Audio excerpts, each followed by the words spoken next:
Hey, good morning, family. Welcome to Marc's Morning Cup. I hope all is well. What a crazy weekend. Um, we had a lot, right? We had Kanye went crazy. We had the judge connected to Epstein's trial had a death scare, and sadly, one of her family members was killed. Oh, Lord, they coming for me. In the Epstein trial, the judge connected to the case was attacked. Crazy. We'll get into that. Also, we lost powerful leaders over the weekend. John Lewis, of course, and CT Vivian. And you know what? Let's start the show. Let's start the show off with a tribute. And I think the Oprah Network did a great job. Let's take a look real quick. If you don't know, I think we all know John Lewis's contribution, but maybe not as much with CT Vivian. So let's get a little education this morning. How about that? Let's do that. What do you think?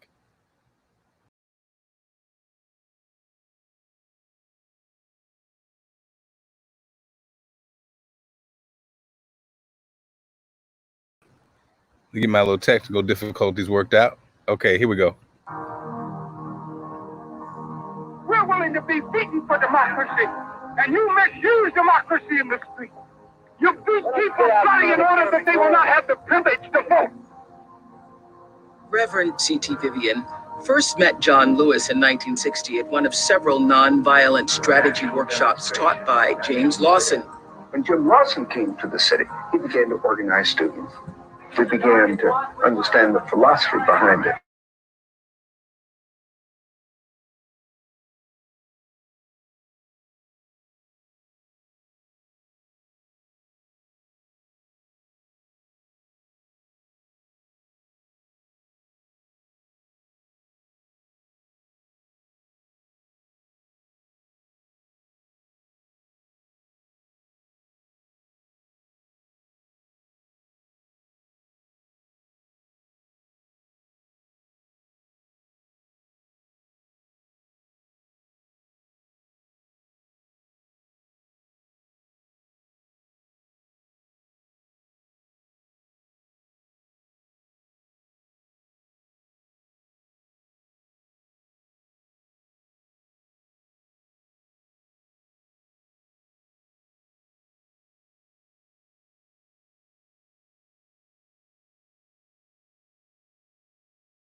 Life differently. They may even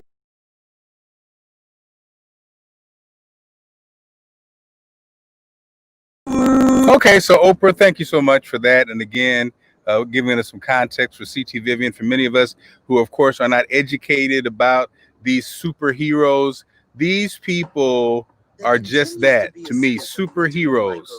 Because I don't know. I don't know. I don't think I could do it. I just don't. I don't think that I could have been a part of that movement and just taking the blows with the can you guys hear me now? Sound is out. Hello? What about now? Can you hear me now? Okay, cool. I don't know, guys. What do we think? You know, both CT Vivian and John Lewis got beat down.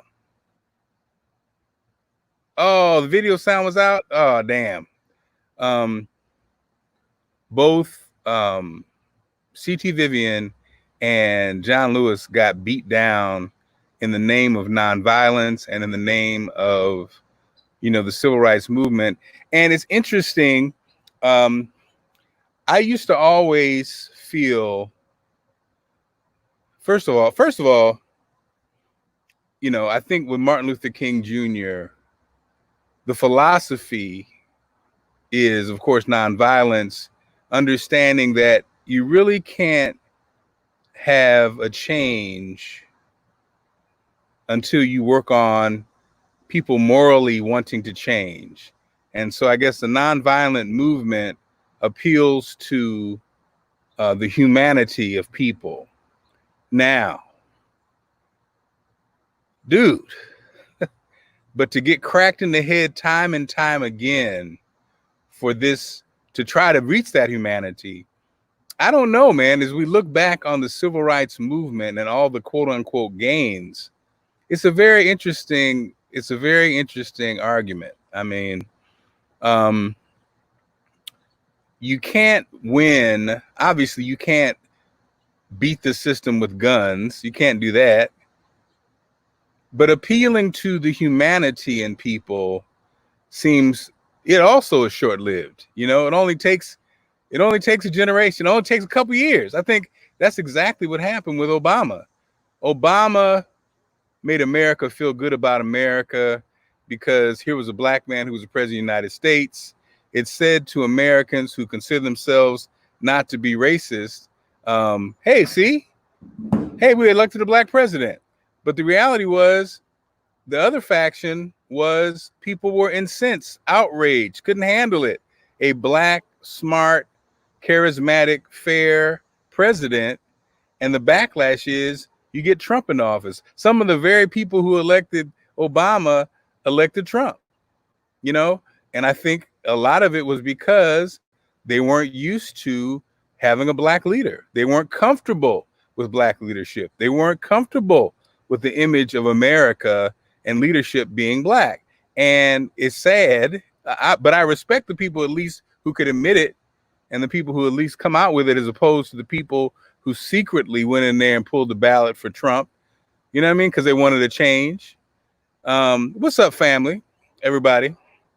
I see you, Cuz. I see you, Lisa. I see you, Tanya. I see you, New York. So yeah, I mean, John Lewis, C.T. Vivian, they gave their life to this only to see a Trump elected. You know what I'm saying? It's 2020 and we are still arguing about voting rights. You know what I mean? It's 2020. We're still talking about fairness at the polls. What is going on? What's the problem? Why does it take all this just to have fairness at the polls? You know what I mean? It's very disheartening. It's very sad. It's very off-putting. Look, we're in the middle of a pandemic, and we are having a stupid ass conversation about wearing masks. Look at Texas. You know what I'm saying? What the hell is wrong with people? And it's interesting. They get, everybody keeps talking about everything so political. It's only really political. It's almost like when you look at the civil rights movement. It ain't political. It's good and bad. It's right and wrong. It's not, you know what I mean? It's not, there's good people on both sides of the argument. No, they're not. There's stupid people on the other side of the argument. Oh, well, Marc, with that kind of attitude, we can never come together. No, because you can't come together with dumbasses. You can't come together with a stupid motherfucker. All right? That's the reality that needs to be said on television. These stupid motherfuckers are killing us. Okay, put your damn mask on. Oh, it's fake. Okay, let's say it's fake. All I know is that big black men like me are dying like flies. So if it's fake or not, put your freaking mask on, you weirdo. Okay. All right. What happened? So, speaking of weirdo, Kanye West. Look, I love Kanye West, and I wrote for Kanye as an artist. Okay, Now, Kanye West, as a politician, sit your ass down, Kanye West. You know what's interesting about, and you know, I believe in conspiracy theories. I believe in the setup. I think the Kanye thing is so interesting. Like, so first of all, why in a pandemic and in with all that's going on in the world, why is Kanye West why is it at the top of the news? See, you start to wonder, you know, if you're paying attention, he is the distraction, right? He's the ultimate distraction because look at this thing about it. The people who watch real news, right? The people who want to be informed, the people, not the bullshit pop culture, you know, Megan Thee Stallion got shot in the foot. I get it. Not the Cardi B ain't got no draws on crowd. I'm talking about real news, NPR. You know what I'm saying? We're trying to find out what's really going on in the world. Why would this be a lead story? And it's always is. Kanye's, whatever he does. When he said he was going to run for president years ago. Who cares? People say a lot of stuff. How is that in the top 3 news stories that I'm covering if I'm doing news or a news channel? It's nonsense. Yes, Lisa. It's total freaking nonsense. Now, here's the thing. And what I do with the Kanye West thing is I watch the whole freaking thing. That's something else that happens. Like nowadays, people don't really watch things. They see a headline and we react, right? We don't really take the time, because who freaking has time, but take the time to actually look at the whole thing. So the thing with the Kanye piece is so funny is everything he does, he is crazy. And that's how it's reported. But then when you watch it, it's not exactly how you thought it was. You know what I'm saying? So Kanye, if you see the headlines, you're like, what did he say? Say da da da, and then crying and what's going on, the abortion. But then you watch it and you go, it's still no. Wait a minute, let me get this straight. It's still crazy as shit, but the context is not really accurate. You know, they show him crying about, I almost killed my baby, abortion, right? So it's like Kanye. So obviously, you would say, oh, Kanye is anti-abortion, right? But then if you watch the whole damn video, he talks about almost being killed by his father because his dad was too busy and wanted to abort him. And he talks about him and Kim wanting to kill their last daughter because of whatever reason. But then he says it should be legal. It should be legal, but you should get paid $1 million if you have a baby. If you choose to have the baby, everybody gets $1 million. Crazy as hell, boy. But you know what I'm saying? That's different than what you imagined it to be. You know what I'm saying? So crazy. And again, you know, here's the other part about the Kanye thing, that the crazy Kanye piece to me is a setup because he does this unprecedented deal with Gap, right? He's got this crazy stuff going on with Adidas. And in the same rant, he's like, yo, I need to be on the board of Adidas. I need to be on the board of Gap. I know I did $1 billion deal, but if I'm not on the board, you know, I'm going to quit or whatever. Okay. Number one, he is right. Like he's done an unprecedented deal with Gap that gives him royalties that's never been done before, regardless of race. With anybody, he gets a piece of the royalties. He gets his own design, Yeezy, his own thing. But he's like, yo, F that. I want to be on the board. He's right. You know what I'm saying? Like, but the thing that's so crazy is by him being so crazy, quote unquote, if this all goes away, they can easily say, hey, we tried it. You remember?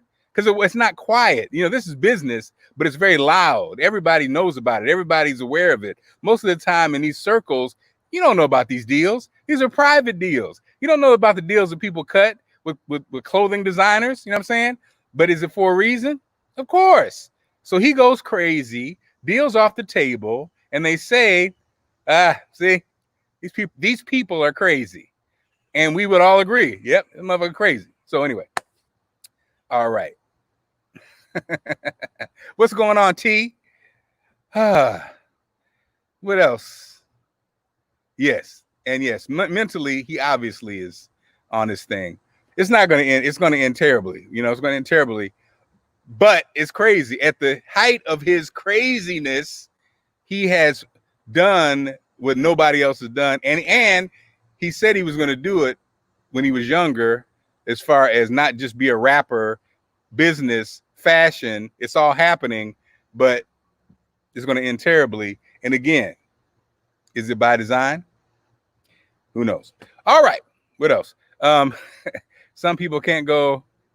Yes, you can't you can't mess with Kunta and Harriet Tubman. Oh yeah, and the Harriet Tubman thing. Oh Lord, she didn't. And the funny part is when Kanye says something and he says it like it was hot, like it was a bar. Yeah, you know. But now, Grant, he didn't free them. She just freed them to go work for some other white people, which is true. Now, granted, see, it's the context of America, because if America, the system, not America, it's the world. It's a trap, right? It's all of this is a trap. All this, the system is effed up. And when you go, the only people who can talk about it are crazy people, because if a legitimate person talks about it, you start getting into trouble, Nick Cannon, and you start getting, you know what I mean? You sound like a crazy person. So it's a very interesting dynamic. You just think of the people who talk about the system. Dr. Sebi dies mysteriously. Dick Gregory been talking about it forever, but they had put him in the old crazy man box. You know what I'm saying? Kanye West crazy man box for a long time. But it's just very, very interesting. Yes, Helen, the context of everything in America puts you in a trick bag if you really start talking about it and talking real. You know what I mean? Because, you know, we don't stop and think about a lot of this stuff, because if you stop and think about it, it'll F you up. You know what I'm saying? It's almost like if you, and America it's a very, it is a very, it's a dichotomy. You know what I mean?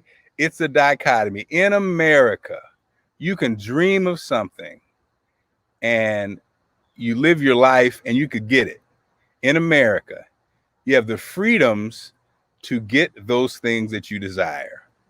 But there is a limit. And so the powers that be, they have you, it's a box that you don't know you're really in.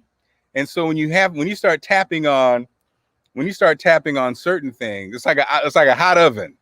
If you there's certain areas you can flourish in. Go ahead hip hop, go ahead rap music, denigrate, tear down, kill your communities all you want to.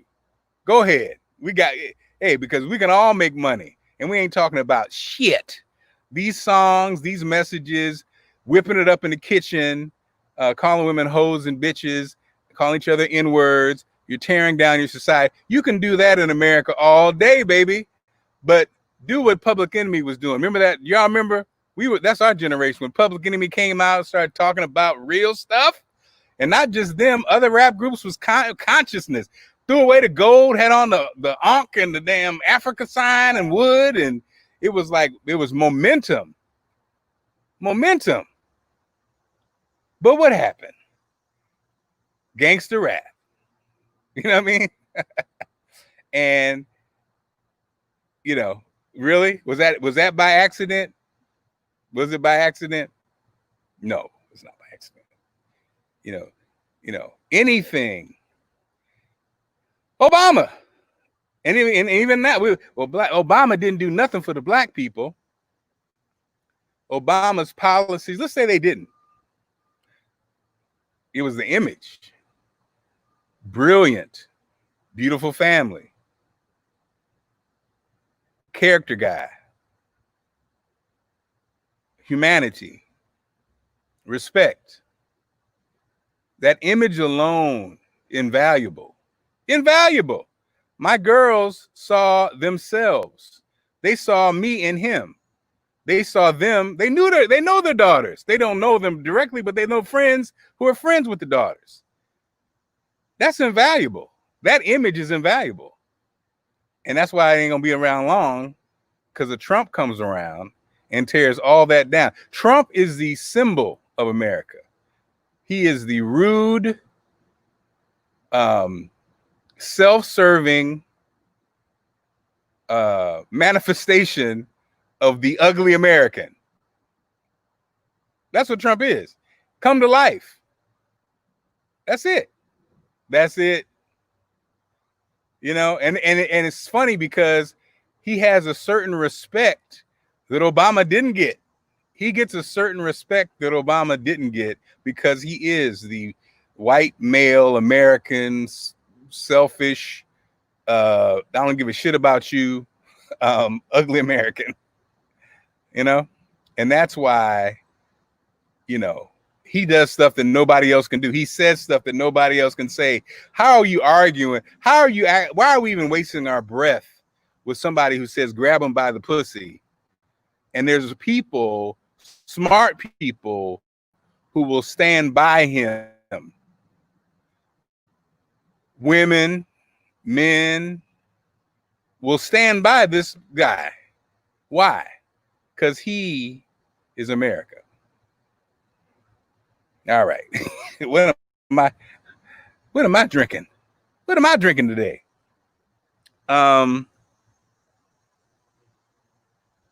Yeah. T says they feed the message in a lot of these music these young listens to, but let's keep it 100. The same radio stations that are being, yeah, let me tell you something, man. Radio stations, program directors. First of all, you know, I remember, like, you know, to see it, to be inside the machine when rap started, and, you know, radio did not play rap. They thought it was a trend. So it was going to just be here for a short time. Here's the thing. I'm not going to rant on rap. It's business. It's business. And that's the part when the rappers start having this conversation that they don't get into, or that they don't explain or cop to. And that is when you start pushing, when they started to push the drug slinging narrative and all the negative narratives, that's when the money came in, and that's where the companies got behind it. Because I don't want a conscious rapper, because a freaking conscious rapper don't sell no damn records. You know, I need a rapper who ain't talking about shit, because that's what people buy. Who buys it? Well, the biggest purchaser of hip hop music were white guys, 70%, who were what? Fantasizing about these lives that they have no idea about. And so as teenagers, it was great. You fantasize about your white kid living in Bethesda. You fantasize about all this crazy ghetto stuff. And then when you turn 21, you go to college, you're still into it. Then you get to be 27, 28, you find yourself not into it as much. Now you're 35, you don't F with it at all. It was great when I was young. Now I don't need it anymore. Now, meanwhile, hip hop, you're still whipping it up in the kitchen in 2020. Let me, you know, help me out, y'all. Is it so do you whip up? I mean, you're cooking it up in the kitchen in 2020. The Migos are still whipping it in the kitchen. It's the same pot and the same pan for 20 years. Is drugs the only freaking thing that ain't changed? Is that how it works? I don't know. I have never made drugs, but is that what's still, because it's still in the songs? In the kitchen whipping the shit ain't changed? Is there some new stuff that you can't cook in the kitchen? Or is it just me? I don't know. Is the trap still there? You know what I'm saying? The trap is still, It's been 30 years. It's the same drug thing. That should be a sign right there. You can, if you were a rapper and you died 10 years ago, and all you sang about was making drugs in your house and Big Mama in the trap, you come back to life and it's still going on, something's wrong. Something is wrong. Okay, what else do we? I don't know what happened today. I think something's in my coffee. Other than that, how's everybody doing? Oh, they be talking about stop the violence, be the one playing the violent lyric, lace music with the book. Yes. Radio. Come on, radio. Lord Jesus. What else is going on? What y'all want to talk about? What y'all want? Anybody want to chime in? I can actually bring you on if you want to. If you want to. Let's see.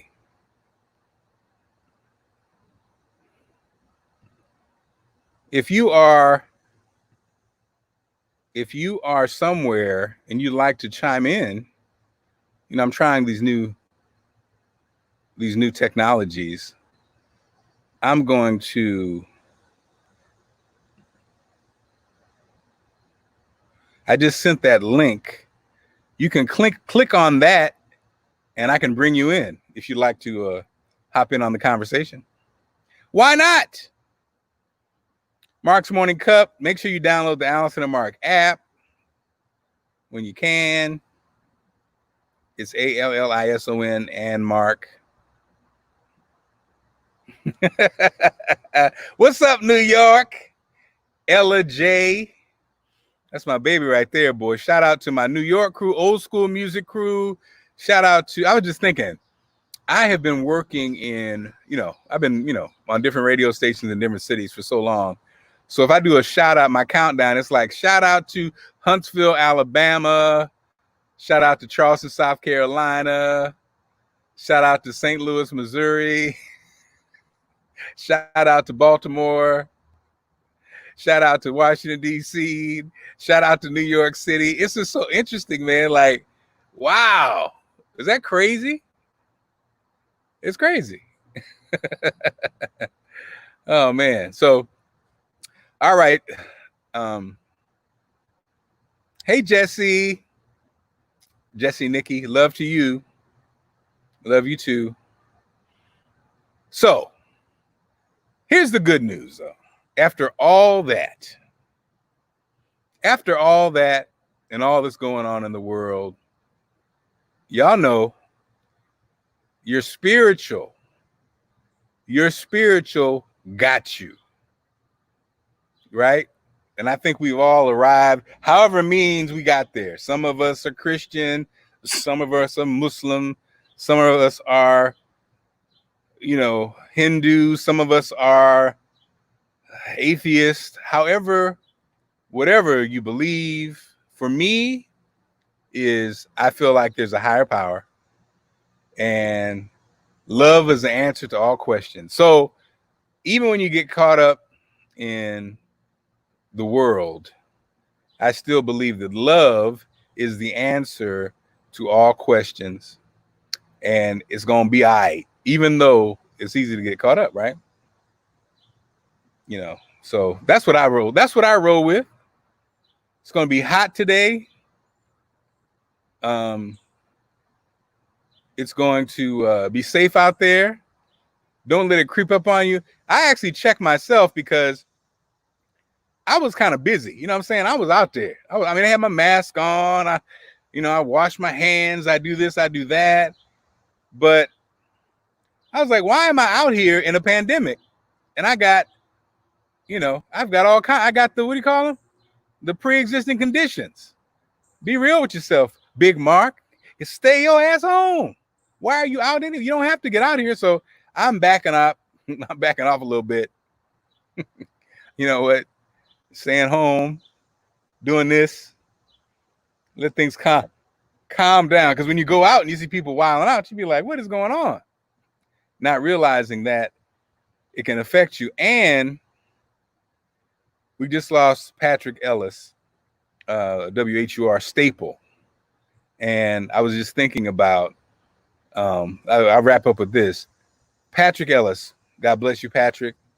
He was the consummate pro at WHUR. When I first went there, and I think around 2014, yes, yoga's good. Patrick was there, that rich voice, that command. He has just amazing stories about Washington, D.C., about his life. I posted it on YouTube, on Facebook, as far as working in broadcasting. You know, I know a lot of broadcasters who are retired or who have passed away. And, you know, like Dave Chappelle said in his acceptance at the Kennedy Center, these storytellers, these griots in our community, a lot of time radio guys in many cases, and when they die, it's like a library gets burned down, right? It's the same for our family members. If you are lucky enough, blessed enough to have any elders around, get all the stories. You know, I look back, my mom, when I was in New York, my mom she stayed with me for a short time, and then I was a caregiver for my father-in-law. And, you know, yeah, Patrick says, been on since early 80s. I remember my grandmother listened to him all the time. Jesse says, rest in peace, Mr. Ellis. Yes, definitely. And Allison's mom listened to Patrick every day. Ironically, Patrick's former wife, was Allison's. So I'll tell the story. Patrick's wife was Allison's instructor at Clara Muhammad School, because Allison's parents were in the Peace Corps. So when they came back from the Peace Corps, she was like 3 years old, and she wanted to go to school. But public schools didn't accept babies until I think they were 4. So the only school that was available was the Clara Muhammad School. So Allison went to the Clara Muhammad School as like a 3-year-old, right? And which is it's so cute. You can imagine Allison's little cute self with with her proper dress on. And so when I worked at WHUR the first time, and I met Patrick, I don't even know how this came up. Oh, I know what it was. Allison's mom listened to Patrick every Sunday, and she was a fan. So I was telling Patrick that, and I think Mom told me that his first wife was Allison's teacher. So we talked about it, and Patrick then told me that with that wife, he was he wasn't in the Nation of Islam at that point. He wasn't in the Nation of Islam, but eventually he I don't even know if he ever. I think he did join at one point, but he told me that he was a bean buyer, a bean buyer in the Nation of Islam. So you can imagine the bean order for those bean pies. And Patrick, the whole time in that great voice, you know what I mean? That rich baritone. And he bought the beans for the Nation of Islam. And I just thought that was such a cool story. And yeah, Patrick, man, he woke up DC for all those years. And he was again, a quality guy. And he just had last few years, he had a beautiful home built by the water.